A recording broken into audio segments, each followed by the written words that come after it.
Daniel capítulo 11. Tenho acompanhado Miguel para apoiá-lo e fortalecê-lo desde o primeiro ano do reinado de Dario, o Medo. Agora, portanto, eu lhe revelarei a verdade. Outros 3 reis persas reinarão e serão sucedidos pelo 4º rei, muito mais rico que os outros. Ele usará sua riqueza para instigar todos a lutarem contra o reino da Grécia. Então surgirá um rei poderoso, que governará com grande autoridade e realizará tudo o que desejar fazer. Mas no auge de seu poder, seu reino será quebrado e dividido em 4 partes. Não será governado pelos descendentes do rei, e o reino não terá a mesma autoridade de antes, pois seu império será arrancado fora e entregue a outros. O rei do sul se tornará poderoso, mas um de seus oficiais se tornará ainda mais poderoso e governará seu reino com grande força. Alguns anos depois, será formada uma aliança entre o reino do norte e o reino do sul.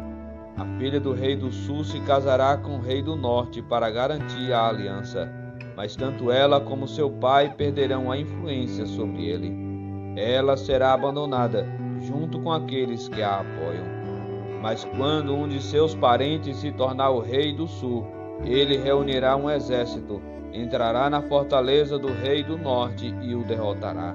Quando ele voltar ao Egito, levará os ídolos deles e também objetos valiosos de ouro e prata.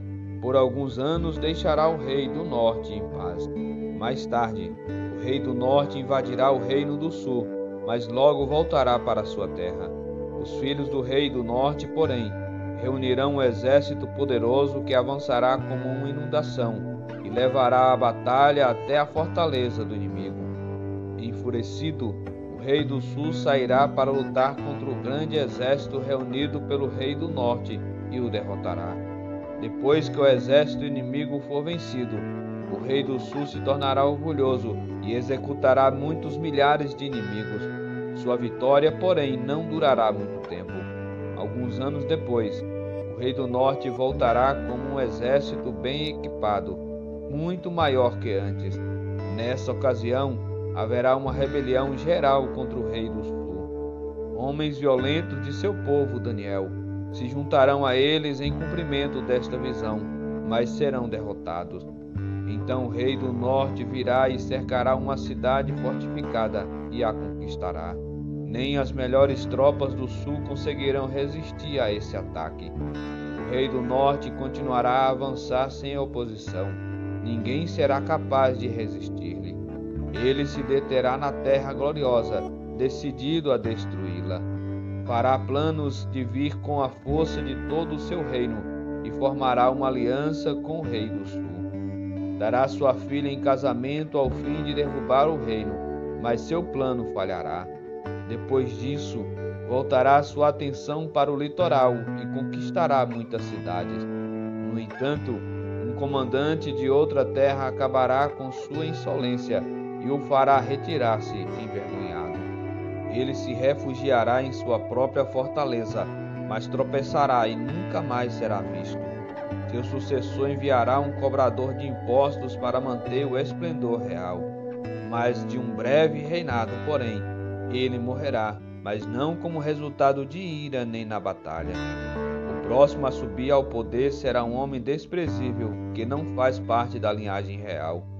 Ele se infiltrará quando menos se espera e assumirá o controle do reino por meio de intrigas. Diante dele, grandes exércitos serão arrasados, incluindo um príncipe da aliança, com promessas enganosas para várias alianças. Apesar de ter apenas um punhado de seguidores, ele se tornará forte. Sem aviso, entrará nas regiões mais ricas da terra e distribuirá entre seus seguidores o despojo e os bens dos ricos, coisa que seus antecessores nunca fizeram. Fará planos para conquistar fortalezas, mas isso durará pouco tempo. Então juntará coragem e reunirá um grande exército contra o rei do sul. Este sairá para a batalha, mas de nada adiantará, pois haverá conspirações contra ele. Sua derrota será causada por gente de sua própria confiança. Seu exército será arrasado e muitos serão mortos. Decididos a fazer o mal, esses reis tentarão enganar um ao outro enquanto estiverem à mesa de negociações. Mas isso não fará diferença alguma, pois o fim chegará no tempo determinado. O rei do norte voltará para casa com muitas riquezas. No caminho, ele se colocará contra o povo da Santa Aliança e fará grandes estragos antes de seguir viagem. Então, no tempo determinado, ele voltará a invadir o sul, mas dessa vez o resultado será diferente. Ele se assustará com os navios de guerra do litoral oeste e voltará para casa. Então descarregará sua ira sobre o povo da Santa Aliança e recompensará os que abandonarem a aliança. Seu exército tomará a fortaleza do templo, contaminará o santuário, acabará com os sacrifícios diários e colocará ali uma terrível profanação.